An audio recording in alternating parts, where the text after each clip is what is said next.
उपलब्ध आहेत, पण एक साधन करणं अवघड आहे. बघा तुम्ही, एक साधन कोणतं आहे? सोपं आहे, पण सोपं असलं तरी आपल्याला अवघडच आहे. बघा तुम्ही, म्हणजे जप तप ध्यान धारणा आहे का नाही, हे अवघड आहे का? ज्या वेळेस आपलं 1000 युगातलं आयुष्य होतं आणि त्यावेळेस आपल्याला ही साधनं उपलब्ध होते. बरं सांगा, परमार्थामध्ये अनेक साधनातून आपला जीवन उद्धार झालेला आहे, परंतु परमार्थच हे कशाला आहे, हे मुख्य व्याख्या आहे. आज आपल्या अखंड हरिनाम सप्त्यातील आजचा हा प्रारंभिक म्हणजे पहिला दिवस. पहिल्या दिवशी आपण भगवंताच्या सगुण रूपांचं या ठिकाणी आपण वर्णन करतो. पण हे रूप कसं आहे? रजसे कुमार मग्नाचा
पुतळा,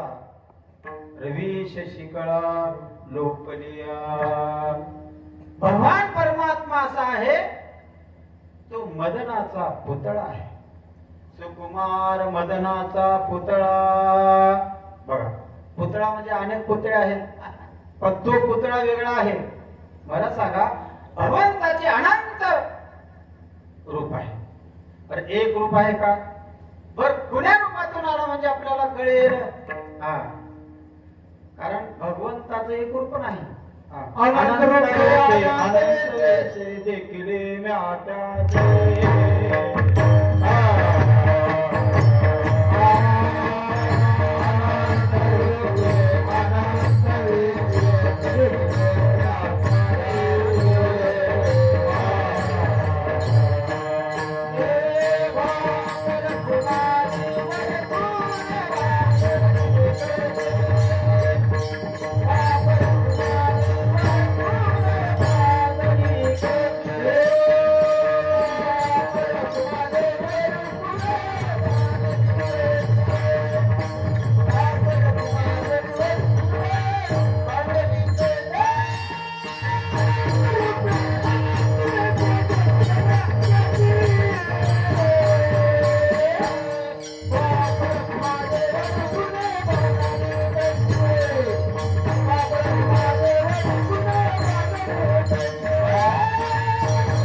वेश अनंत आहे, रूप अनंत आहे.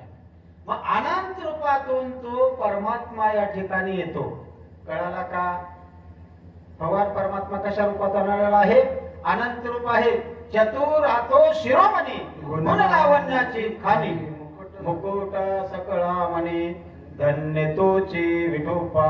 त्या परमात्म्याला धन्यता व्यक्त करता तो विठोबा पंढरीश परमात्मा आहे. ऐका, जेव्हा नव्हते चराचर तेव्हा होते पंढरपूर. पंढरपूर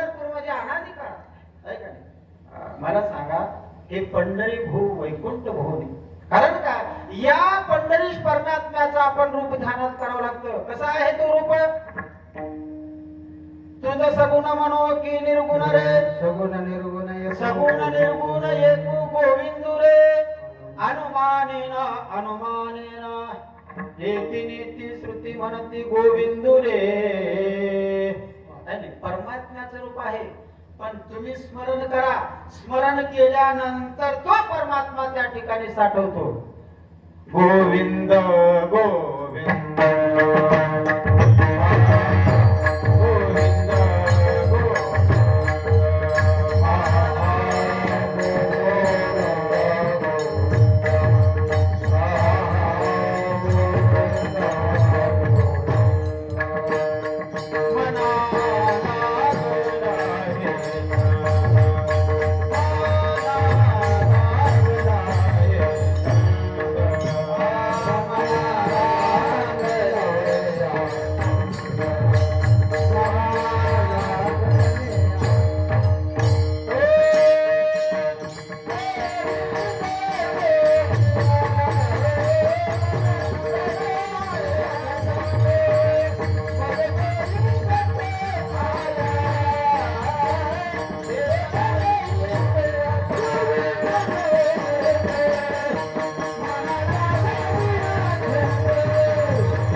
भगवंताचं नामचिंतन. मना लागला छंद. मला सांगा, छंद मनाला लागाव का नाही?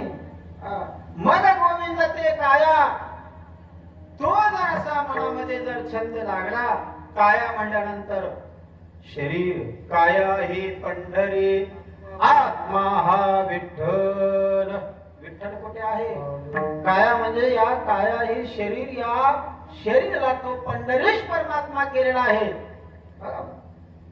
काया ही पंढरी, आत्मा हा विठ्ठल. कुठे आहे तो परमात्मा? नांदे तया घरी दैवत पंढरीचे. तो पंढरीश परमात्मा या ठिकाणी आहे. आता आपण दररोज म्हणतो रुपाळीमध्ये, तो हा विठ्ठल बरवा, तो हा माधव बरवा. तो म्हणजे तो परमात्मा कोण आहे मला सांगा. आणि त्या परमात्म्याची आपण आठवण करत असताना यातला परमात्मा असायला पाहिजे. त्याचं कळतं का आपल्याला?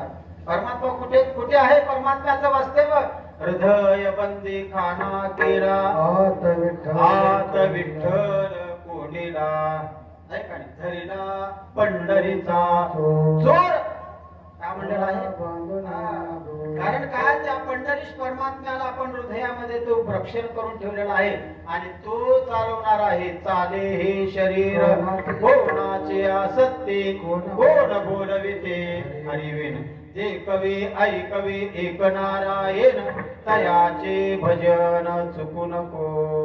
कारण काय, परमात्मा तो सत्ताधीश आहे. आम्ही तुम्ही परतंत्र आहोत, परमात्मा हा स्वतंत्र आहे. कारण काय, सर्व परमात्मा ज्या ठिकाणी स्वतंत्र आहे, हातामध्ये आहे, आणि तुमच्या हातामध्ये दिले नाही. आम्ही तुम्ही परतंत्र आहोत. बघा तुम्ही, देव हे परमात्मा, संत महात्मा जो आहे ना, कारण संतालाही यावं लागतं. बघा तुम्ही, मृत्यू लोकामध्ये, आणि या मृत्यू लोकामध्ये सर्वजण या ठिकाणी आशा करतात. भरतखंडे नरदेह प्राप्ती, हे तव भाग्याची संपत्ती. मला सांगा, संपत्ती म्हणजे आपल्या या भारत भूमीमध्ये आपला जन्म व्हावा, आणि या भारतामध्ये जन्म झाल्यानंतर आपल्याला सत्कर्म. कारण काय, परमार्थ हे करायला आपल्याला या भारतामध्ये आहे, बाकी ठिकाणी नाही. का बाकी ठिकाणी नाही? कारण देव देखील या ठिकाणी आशा करत असताना मला मृत्यू लोकी जन्म व्हावा. स्वर्गीचे आभार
सुखी व्हावा जन्मावा. का याची आस धरतात? कारण या मृत्यू लोकामध्ये कारण मात्र देव भव, पितृ देव भव, आचार्य देव भव, अतिथी देव भव, ही संपूर्ण साधनाची या ठिकाणी आपल्याला साधन मिळतात. म्हणून स्वर्गातले देव देखील या ठिकाणी